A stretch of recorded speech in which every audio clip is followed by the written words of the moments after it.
Hello and welcome to the Genuine Learning Blog. My name is Melisa Galasso, and today we're going to talk about another AICPA proposed strategic plan. Seems to be a theme the last couple of weeks on the blog. Today we're going to talk about the Peer Review Board's proposed strategic plan for 2027 through 2030.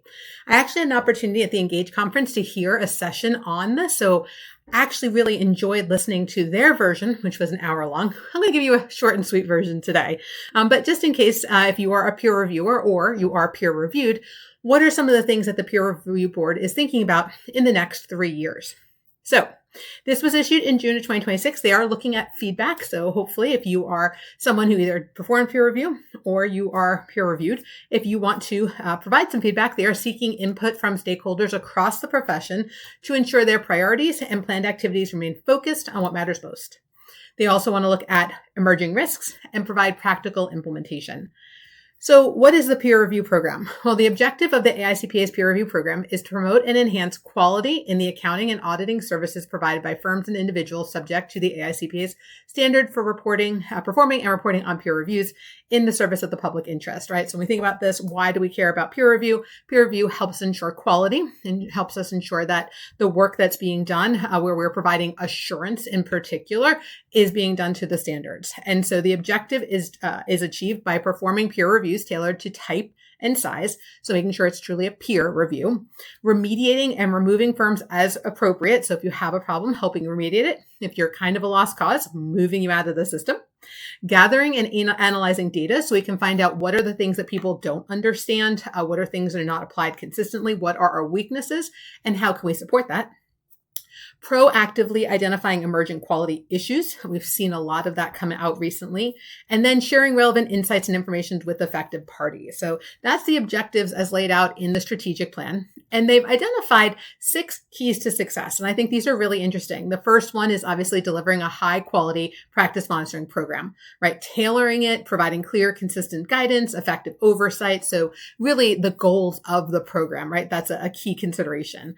But also promoting effective detection of nonconformity with professional standards, root cause analysis, and remediation by providing tools, guidance, and data-driven insights. And so I think that's a really relevant one is consistency, right? We don't want one peer reviewer to be overly critical and another one to be not critical at all, right? Not identifying deficiencies or root causes.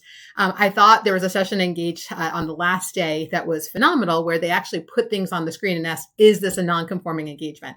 And to have the conversation so people understood what does it really mean to be a non-conforming engagement? I thought it was a really well done session there. Anticipating and responding to emerging assurance trends, updating program guidance and materials in a timely manner, and clearly communicating those impacts, right? Looking at things like artificial intelligence and other items.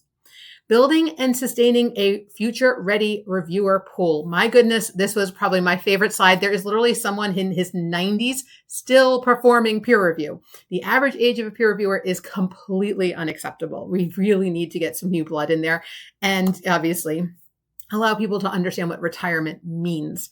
So again, when we look at this, there's got to be a much better pool. So looking at recruiting, onboarding, mentoring, training, and supporting peer reviewers, right? So this is an area of focus and rightfully so when we look at some of the data coming out of peer review. Continuously reevaluating our operating model and technology infrastructure. Anybody who's ever talked about Prima, I don't have to say much more there. And then engaging in transparent, proactive, and accessible communication, right? So making sure that everybody knows what's going on. So in terms of what they're focused on, obviously technology being a big focus, regulatory complexity and uncertainty, other complexities, changing information needs of users, looking at things like sustainability reporting, governance, AI, reviewer pool sustainability, right? We cannot keep up with this. Like no one starts doing these that are younger. We need to mentor them. We need to help them. We need to coach them, but we need to onboard them and we need to find them and we need to take some of the pressure off of the people who've been doing this for way too long. Obviously, expectation of stakeholders and then internal infrastructure and operational resilience, right? One of the key considerations of the peer review board. So in terms of their strategic initiative, initiative A is to modernize and strengthen the peer review operating model. Again, focusing on consistent, high quality practice monitoring. So modernizing Prima, or hopefully its successor, leveraging AI and automation to reduce administrative burden, addressing internal capacity constraints, right? So really rethinking that modernization. Initiative B is to build a sustainable future-ready pool. So again, when we look at the long-term viability of the program, strong, well-supported reviewer pool. So focusing on consistency, strengthening onboarding and mentorship, and reducing barriers to entry. Initiative C, anticipate and lead on emerging assurance trends, right? Advances in technology, new service lines, regulatory developments, all of those need to be updated. AI-enabled audit systems and organizational, or what we call SOC reporting, quality management, other areas that need to be focused on. Initiative D, enhancing stakeholder engagement and advocacy, focus on strong relationships and transparent communication. Obviously, there's lots of different groups that are in here, but we need to maintain the value proposition, but also make sure that it is talking to the needs of the stakeholders, the AEs, the reviewers, the state boards, NASBA, right? There's lots of stakeholders involved there.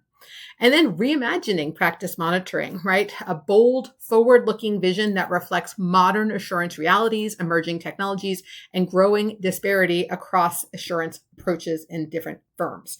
And so again, relooking at the practice monitoring of the future, what is that going to entail? And integrating AI and other automation into it. So kind of interested to see what that future looks like.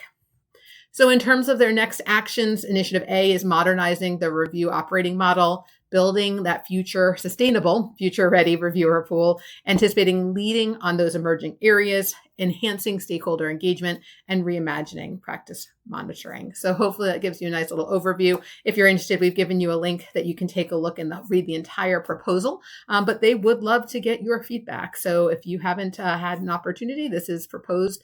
Comments are due in August. So feel free to provide some feedback to the AICPA. So that's a wrap for this week's blog. We look forward to seeing you on a future blog. Have a great day, guys. Bye-bye.